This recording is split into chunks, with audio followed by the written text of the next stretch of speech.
રાજપીપળા ખાતે કલેક્ટરશ્રીના આદેશ અનુસાર રાજપીપળા પાલિકા દ્વારા હરસદી માતા મંદિર સામે વેપાર કરી જીવન ગુજારનારા લારી ગલ્લાવાળાઓને હટાવવામાં આવતા વોર્ડ નંબર 3ના કોર્પોરેટરો દ્વારા રાજીનામાની ચીમકી ઉચ્ચારતા રાજકીય ભૂકંપ। વાત કરીએ તો આજે રાજપીપળા ખાતે વહેલી સવારમાં જ જિલ્લા કલેક્ટરશ્રીના આદેશ અનુસાર પાલિકા દ્વારા હરસદી માતાજીના મંદિરની સામે 17થી 18 જેટલા લારી ગલ્લાવાળા વેપાર કરી પોતાનું જીવન ગુજારતા તેઓની સામે આજે પાલિકા દ્વારા પોલીસ બંદોબસ્ત સાથે લારીઓ હટાવવાની કામગીરી કરાતા 17થી 18 પરિવારોની રોજીરોટી છીનવાતા રાજપીપળા પાલિકા વોર્ડ નંબર 3ના કોર્પોરેટર અને માજી ઉપપ્રમુખ શ્રી હેમંતકુમાર સહિત ત્રણેય સભ્યોએ રાજીનામાની ચીમકી ઉચ્ચારતા રાજકીય ગરમાવો આવ્યો છે। જુઓ શું કહી રહ્યા છે માજી ઉપપ્રમુખ હેમંતકુમાર।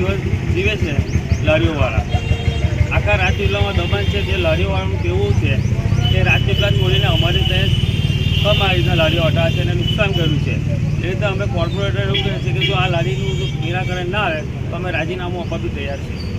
શું નામ આપનું? રવિભાઈ નાગજીભાઈ માછી। લારી ગલ્લા પર ગુજરાન ચલાવતી વિદુર મહિલાની વ્યથા સાંભળવા વિડીયોમાં। મારે ગુજરાન કેવી રીતે ચલાવવાનું? હવે મેં ભણાવવા ગણાવવાનું, હવે મારા સાસુ સસરા ઉંમરવાળા છે, મારો કોઈનો આધાર નથી, એની પણ મારું ગુજરાન ચાલે છે। હવે લારી હટી ગઈ છે, હવે મેં શું કમાઈ ખવડાવું?